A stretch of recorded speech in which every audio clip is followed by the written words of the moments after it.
Hello friends, welcome to ACU Speaking. In this video, we are going to discuss 10 vocabs which are related to nature. So without much ado, let's start the video. So the first word we have ocean. Ocean मतलब महासागर. Waterfall.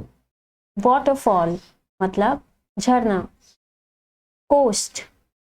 Coast मतलब तट या किनारा. Sand dune. Sand dune मतलब रेत का टीला. क्लिफ. क्लिफ मतलब खड़ी चट्टान. मेडो. मेडो मतलब घास के मैदान. नेक्स्ट है वुड्स. वुड्स मतलब जंगल. ग्लेशियर. ग्लेशियर मतलब हिमनद. लैंड.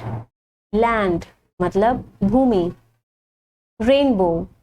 रेनबो मतलब इंद्रधनुष. तो ये थे 10 वर्ड्स रिलेटेड विद नेचर. अगर आपकी नॉलेज में कुछ नया ऐड हुआ then please do like, share and subscribe the channel. Video कैसा लगा आप मुझे कमेंट बॉक्स में भी बता सकते हैं. तो मिलते हैं नेक्स्ट वीडियो में. Till then keep acing your speaking. Thank you so much.